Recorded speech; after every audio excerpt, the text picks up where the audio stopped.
Hello students, myself Jaimanasa Vemuri.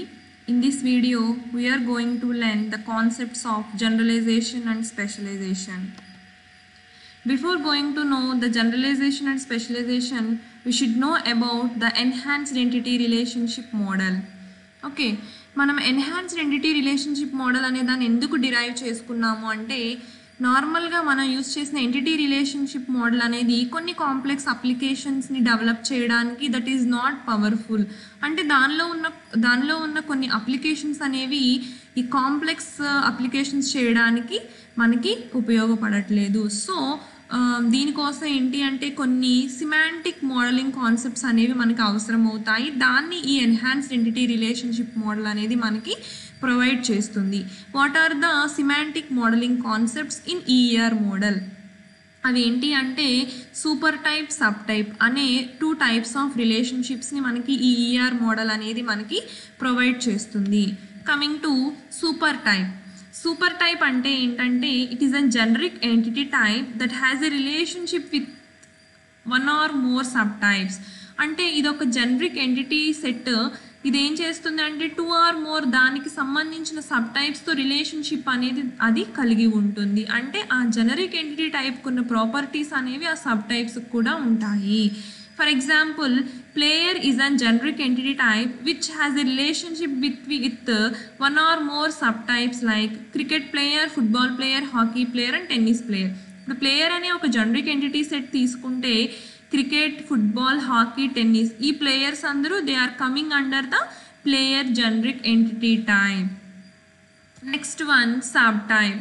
Sub type అంటే 2 or more entities అన్నిటినీ కలిపి okay మనం కనుక ఒక మీనింగ్ఫుల్ వేలో మనం గ్రూప్గా డివైడ్ చేస్తే దాన్ని ఏమంటామంటే సబ్ టైప్. అంటే ఒక సూపర్ క్లాస్ తీసుకుని దాన్ని మనం ఆ ప్రాపర్టీస్ వేటికైతే ఉన్నాయో వాటిని మనం డివైడ్ చేసుకుంటూ వెళ్తే వాటిని సబ్ టైప్స్ అంటారు. ఈ సబ్ టైప్స్ అనేవి ఏం చేస్తాయి అంటే యాట్రిబ్యూట్స్ని, రిలేషన్షిప్స్ని పేరెంట్ నోడ్ నుంచి ఇన్హెరిట్ చేసుకుంటాయి. Parent node is nothing but the super class. ఆ సూపర్ క్లాస్ నుంచి ఇన్హెరిట్ చేసుకుంటాయి. These are the super class and the sub class.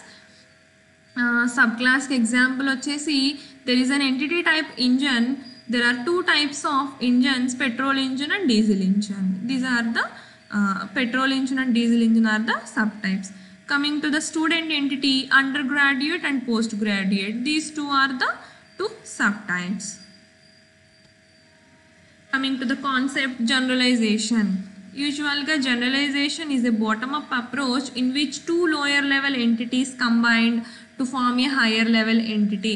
2 lower level entities అనేవి కంబైన్డ్ అయ్యి ఒక హయ్యర్ లెవెల్ ఎంటిటీని ఫామ్ చేస్తే దాన్ని మనం జనరలైజేషన్ అంటారు. అంటే 2 లోయర్ లెవెల్ ఎంటిటీస్ అన్నీ కలిసి ఒక హయ్యర్ లెవెల్ ఎంటిటీని ఫామ్ చేస్తాయి. అంటే it is a bottom up process for defining a generalized entity set to form more specialized entities. అంటే కొన్ని స్పెషలైజ్డ్ ఎంటిటీస్ తీసుకుని మనం ఒక సూపర్ క్లాస్ అనే దాన్ని మనం డిఫైన్ చేస్తాము.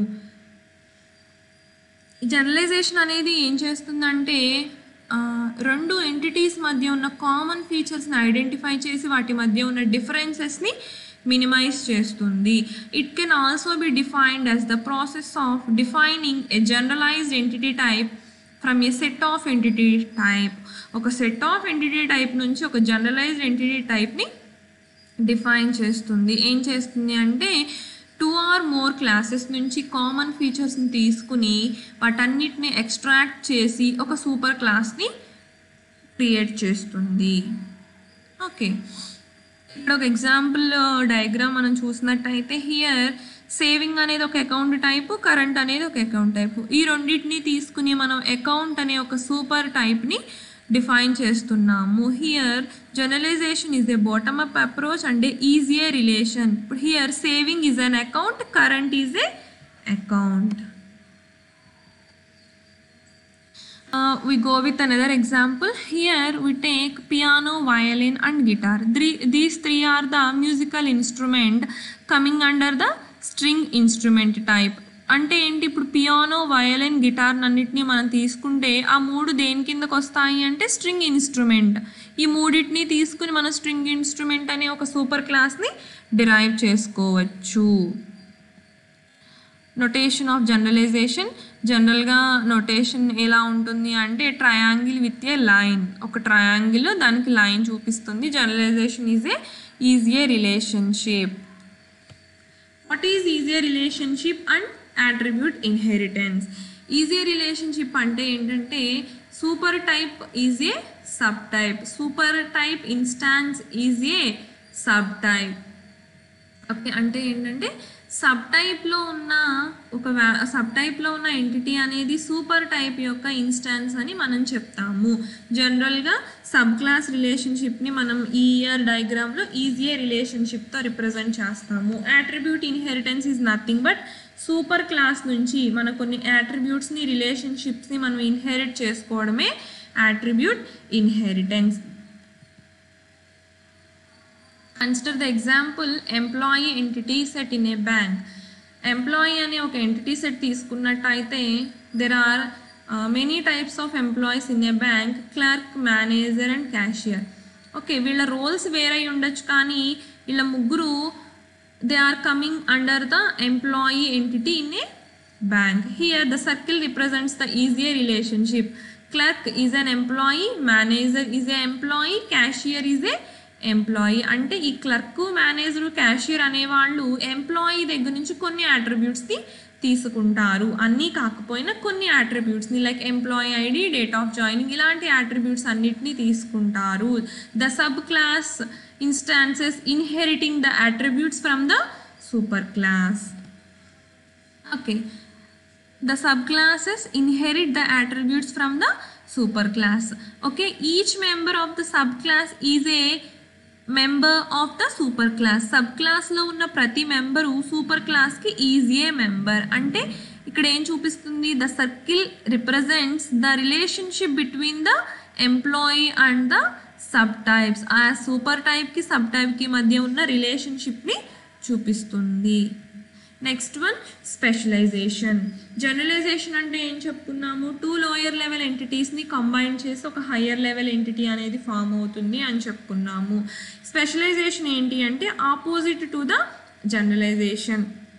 It is the top down approach. అంటే ఒక హయ్యర్ లెవెల్ ఎంటిటీ అనేది టూ లోయర్ లెవెల్ ఎంటిటీస్ కింద బ్రోక్ డౌన్ అవుతుంది. అంటే ఒక హయ్యర్ లెవెల్ ఎంటిటీని two or more lower level entities కింద మనం డిఫైన్ చేసుకుంటాము. ఒక్కొక్కసారి హయ్యర్ లెవెల్ ఎంటిటీస్కి లోయర్ లెవెల్ ఎంటిటీస్ ఉండకపోవచ్చు.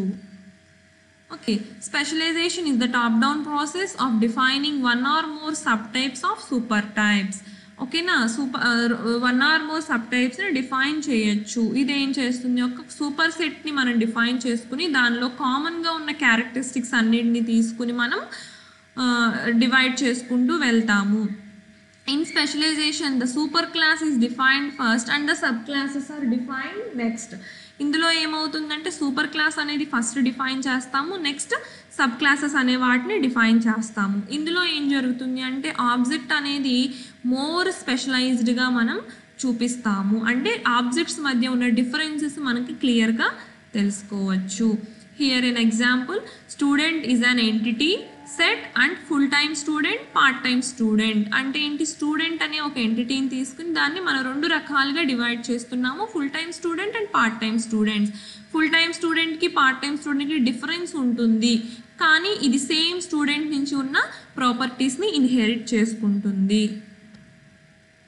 In simple terms, a group of entities in specialization can be categorized into subgroups based on their characteristics. వాటి యొక్క క్యారెక్టరిస్టిక్స్ని base చేసుకుని group of sub groups అనేవి డివైడ్ అవుతూ ఉంటాయి. దాని గురించి మనం దీన్ని ఏం చెప్తాము అంటే టాప్ డౌన్ అప్రోచ్ అంటాము. హయ్యర్ లెవెల్ ఎంటిటీ అనేది లోయర్ లెవెల్ ఎంటిటీ కింద డివైడ్ అవుతుంది, వాటి మధ్య రిలేషన్షిప్ ఇచ్చుకుంటూ మనం వెళ్తాము. ఇక్కడ పర్సన్ అనే ఒక ఎగ్జాంపుల్ తీసుకుంటే యూజువల్గా పర్సన్కి నేము, డేట్ ఆఫ్ బర్త్, జెండర్ ఇవి ప్రాపర్టీస్ ఉంటాయి. ఇవి ఆల్ హ్యూమన్ బీయింగ్స్కి కామన్ ప్రాపర్టీస్ ఉంటాయి కదా. సో ఇక్కడ మనం డయాగ్రామ్లో చూసినట్టయితే పర్సన్ అనే ఒక ఎంటిటీ తీసుకుంటే person is a student, teacher. Student అనేవాడు పర్సనే, టీచర్ అనేవాడు పర్సనే. వీళ్ళిద్దరూ పర్సన్ అనే ఒక ఎంటిటీ దగ్గర నుంచి కొన్ని ప్రాపర్టీస్ని మాత్రమే తీసుకుంటాయి. వాటి ప్రాపర్టీస్ మళ్ళీ వాటికి విడిగా ఉంటాయి. స్టూడెంట్ అనేవాడికి నేమ్ ఉంటుంది, డేట్ ఆఫ్ బర్త్ ఉంటుంది, జెండర్ ఉంటుంది. టీచర్ అనేవాడికి ఉంటుంది. వాటితో పాటు వాళ్ళకి సొంతగా కొన్ని ప్రాపర్టీస్ ఉంటాయి. అదే ఆ రెండు ఎంటిటీస్ మధ్య మనకి డిఫరెన్స్ చూపిస్తుంది. Next, constraints on specialization and generalization. Okay, ఈ స్పెషలైజేషన్, జనరలైజేషన్ ఇలా ఉంటుంది అని కొన్ని రూల్స్ అంటాము. అవి ఎలా డివైడ్ చేశారు అంటే there are 2 types of classifications, disjointness and completeness. First one disjointness. Disjointness అంటే ఏం చెప్తాము అంటే ఇప్పుడు ఒక సూపర్ టైప్ తీసుకుంటే కనుక, ఒక సూపర్ క్లాస్ తీసుకుంటే ఆ సూపర్ క్లాస్లో ఉన్న ఇన్స్టాన్స్ అనేది మేబీ 2 or more సబ్ క్లాసెస్లో ఉండొచ్చు. ఇప్పుడు super class, okay, super class ఒకటి తీసుకున్నాము అనుకోండి. ఇప్పుడు స్టూడెంట్ అనే ఒక సూపర్ క్లాస్ తీసుకున్నాము, maths class, physics class, computer class. ఇలా తీసుకుంటే ఈ స్టూడెంట్ ఏ అనేవాడు సైమల్టేనియస్గా కింద ఉన్న 3 సబ్ గ్రూప్స్కి సంబంధించిన వాడే ఉండొచ్చు. అంటే the instance of a super type may be a member of 2 or more sub classes. Okay, further ఈ డిస్జాయింట్నెస్ అనేది 2 కేటగిరీస్గా డిఫైన్ అయింది, overlap and disjoint.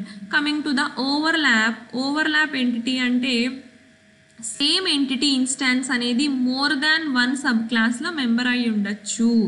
Okay, here we go with an example, animal, land animal and water animal.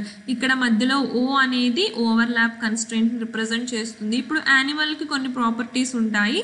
Here land animal అంటే నేల మీద బతికేవి, water animal అంటే వాటర్లో ఉండేవి. Here we take an crocodile. Crocodile అనేది యానిమల్ ఎంటిటీ యొక్క ఇన్స్టాన్స్, అంటే యానిమల్ కిందకు వస్తుంది. ఆ క్రోకోడైల్ అనేది ల్యాండ్ యానిమల్లోనూ ఉంటుంది, వాటర్ యానిమల్లోనూ ఉంటుంది. ఇలా ఉంటే కనుక దాన్ని మనం ఓవర్లాప్ కన్స్ట్రెయింట్ అని చెప్తాము. Next one, disjoint constraint. Disjoint constraint అంటే ఏంటంటే ఒక సేమ్ ఎంటిటీ ఇన్స్టాన్స్ అనేది ఒక్కదానికి మాత్రమే సంబంధించినదై ఉండాలి. ఇప్పుడు మనం ఒకటి తీసుకున్నాం అనుకోండి, ఇప్పుడు ఏదన్నా ఒక ఎంటిటీ, ఒక సూపర్ క్లాస్ ఎంటిటీకి ఇన్స్టాన్స్ తీసుకున్నాము అంటే అది ఖచ్చితంగా 3 or 4 మనం ఎన్నైతే సబ్ డివైడ్ చేసుకుంటామో వాటిల్లో ఏదో ఒక్కదానికి మాత్రమే సంబంధించినదై ఉండాలి. దాన్ని డిస్జాయింట్ కన్స్ట్రెయింట్ అంటారు. హియర్ ఎగ్జాంపుల్, కెటలాగ్ అనే ఒక ఎంటిటీ టైప్ తీసుకుంటే books, journals and periodicals. Books డిఫరెంట్గా ఉంటాయి, జనరల్స్ డిఫరెంట్గా ఉంటాయి, పీరియాడికల్స్ డిఫరెంట్స్గా ఉంటాయి. ఇప్పుడు మనం ఏదన్నా ఒక కెటలాగ్ అనేది ఒక దాన్ని తీసుకున్నాము అంటే బుక్ అనే దాన్ని తీసుకుంటే అది ఓన్లీ బుక్ కిందకే వస్తుంది. It not comes under the general and periodical. మనం జనరల్ టైప్ తీసుకుంటే అది జనరల్ కిందకే వస్తుంది, అది బుక్ అవ్వదు, పీరియాడికల్ అవ్వదు. ఓకేనా? అంటే ఏంటి, మనం తీసుకునే సూపర్ టైప్ ఎంటిటీ యొక్క ఇన్స్టాన్స్ అనేది ఓన్లీ ఒక సబ్ క్లాస్కి సంబంధించింది మాత్రమే అయ్యి ఉండాలి. దాన్ని డిస్జాయింట్నెస్ అంటారు. Next one, completeness. కంప్లీట్నెస్లో 2 టైప్స్ ఉంటాయి, టోటల్ అండ్ పార్షియల్. జనరల్గా కంప్లీట్నెస్ అనేది ఏం చెప్తుంది అంటే మనం తీసుకునే సూపర్ టైప్ ఎంటిటీ ఇన్స్టాన్స్ అనేది ఖచ్చితంగా ఏదో ఒక సబ్ టైప్లో ఉండాలి. అలా సబ్ టైప్లో ఉంటేనే కంప్లీట్నెస్ అనే కన్స్ట్రెయింట్ని అది ఒబే చేసినట్టు. ఓకేనా? First one, total specialization. Total specialization అంటే ఏంటంటే the total completeness refers to the fact that every entity instance in the superclass must be a member of some subclass in the specialization. అంటే మనం తీసుకునే super టైప్లో instances అనేవి ఖచ్చితంగా ఏదో ఒక సబ్ క్లాస్లో మెంబర్ అయి ఉండాలి. అలా అయితే దాన్ని టోటల్ స్పెషలైజేషన్ అంటారు. ఎలా? అట్లీస్ట్ 1 సబ్ టైప్లోనైనా మెంబర్ అయి ఉండాలి.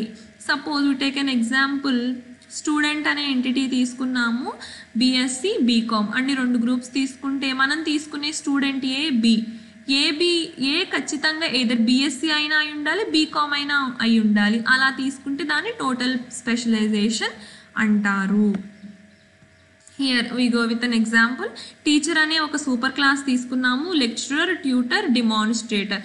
టీచర్కి 2 అట్రిబ్యూట్స్ ఉన్నాయి, నేమ్, ఐడి. లెక్చరర్కి శాలరీ అనే అడిషనల్ అట్రిబ్యూట్, డెమాన్స్ట్రేటర్కి హవర్స్ వర్క్. ఓకే, ఇక్కడ మనకి డబుల్ లైన్ అనేది టోటల్ పార్టిసిపేషన్ చూపిస్తుంది. డి అనేది డిస్జాయింట్నెస్ని రిప్రజెంట్ చేస్తుంది. డిస్జాయింట్నెస్ అంటే వేటికి ఉండే ప్రాపర్టీస్ వాటికి ఉంటాయి. కాబట్టి వీళ్ళందరూ లెక్చరర్ అయిన వాడు ట్యూటర్ అవ్వలేడు, డిమాన్స్ట్రేటర్ అవ్వలేడు.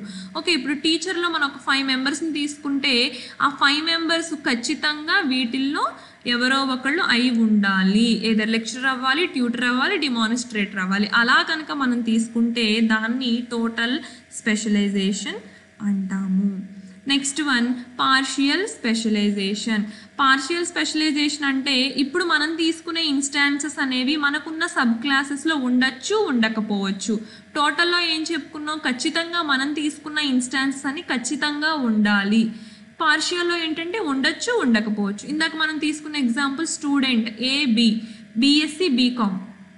ఇప్పుడు ఏ అనేవాడు బిఎస్సిలో లేకపోతే బీకామ్లో కూడా ఉండాల్సిన అవసరం లేదు. వాడు బిఎస్సి అవ్వచ్చు, అవ్వకపోవచ్చు, బీకామ్ అవ్వచ్చు, అవ్వకపోవచ్చు. అలాగా పార్షియల్ స్పెషలైజేషన్ ఎలా చెప్తాము అంటే an instance of a super type may or may not be a member of any sub types. అవ్వచ్చు, అవ్వకపోవచ్చు. ఇక్కడ మనం ఎగ్జాంపుల్ తీసుకున్నాం person, employee, student. Here overlap. Okay, O indicates the overlapping constraint, single line indicates the partial participation. ఇక్కడ మనం example ఎలా చెప్తాము అంటే a person who is employee, maybe he is not a student, or a person who is unemployee does not study. అన్ఎంప్లాయీ అయినవాడు చదవకుండా లేడు అని మనం చెప్పలేం. అలానే చదివిన వాళ్ళందరూ ఎంప్లాయీ అవ్వాలి అని కూడా మనం చెప్పలేం. అంటే ఇక్కడ ఎంప్లాయీ సెట్లో లేనివాడు చదువుతాడు అని కూడా మనం చెప్పలేము. Okay, here it is the example for partial specialization. Okay, ఏంటి పార్షియల్ స్పెషలైజేషన్ అంటే may be or may not be a member of sub class. Here it is a summary. ER మోడల్లో మనం సూపర్ క్లాస్, సబ్ క్లాస్ అనే 2 types చెప్పుకుంటాము. Generalization it is a bottom up approach. 2 lower level ఎంటిటీస్ని తీసుకుని ఒక higher level entity form చేస్తాము. Specialization ఒక higher level ఎంటిటీని లోయర్ లెవెల్ ఎంటిటీస్ కింద మనం డివైడ్ చేసుకుంటూ వెళ్తాము. There are constraints and generalization and specialization, disjointness and completeness. This is the reference textbook. Thank you.